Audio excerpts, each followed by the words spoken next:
لینزی ستێرلنگ یک جوان هنرمندایە که هستن خوا به موزیکا خوا دیار دکه. ستێرلنگ وک همی کسان توش آستنگان د جان خدا بویه. لیوه بخوا ریک دیتیه وان آستنگان نهیله. I couldn't write about these things. من نکاره لسر آستنگن ژیانی بنویسم حتی من چه اثر نکردن. موزیکا من گلک یخمگین بود. دما من دست بنویسین کر. من گفت خواه از نکارم به رنگی موسیقی چیکم و جا از زورم مالا حتی دمکی دگل ما بطا خواه بمینم. حتی حس خواه آرام بکم و من پشتوانی درونی ورگرد. لوی دمی اب همی بو وقت تراپیج بو من جبر کو من حسن خواه همی لسر کاغذ نویسم. وسا من گلک تشتی نو لسر خواه ناس کرن. د البوم نو یا لینزی دا به ناو برایف انف رنگین اوین جه دور کتن و خوابون تندیتن.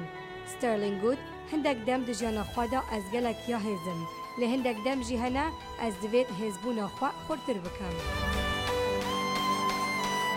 Actually, I felt that every album is actually harder. از بیجم هر برهمک نو زحمت تردبه. دمی من البوم نو تومار کر هر هستک من هبو من ده برهمن خدا پیشکش کرن و از باورم هر جار من البومک نو تومار کریه من خواستیه تشت نو پیشکش بکم و هر جار گودارن من زده تر بونه. پشتی نزدیکترین حوال ستێرلنگ ل سال 2015 کوچا داوی کرد و استرانکا نو تومار کرد به ناوی گاوس سانگ. وک رزگرتنک جهوال خوا و پاشان و وک هنرمندک نبز گوتن و لخصنا موزیک پیگرگ بو لهر وصا خواست تشت نو وک دیلانه پیشکش بکد. I didn't actually start to dance until من دست بدلانی نکر حتی تمن من نگهیشت 20 سالی ده.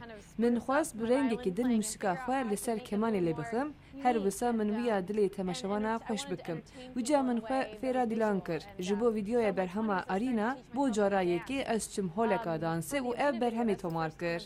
ل سال 2017 ستێرلنگ برای تورا جواکی حول دده خواه بده ناسین.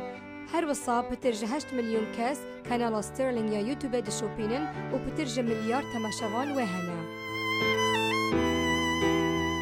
I think being brave enough is something in moments I'm brave enough. از بیجم اگر مرو یه بهیز بید مرو دکاره گلک تشتان به دست خواه بینه. از باورم از یه بهیزم لهش دوید هر کسی که جیان آخواه هر دم آمده به حزبون آخواه آستنگ جیانی چاره سر بکه. دگل همی سرکفتنا ستێرلنگ هش فشار دخه سرخوا و گوت چکرنا البوماسی گلک گرام بو جبر کو آرمان جوه اوه هر دم حس کرین خوا دل خوش بکه. هرس خاندان دنگ امریکا.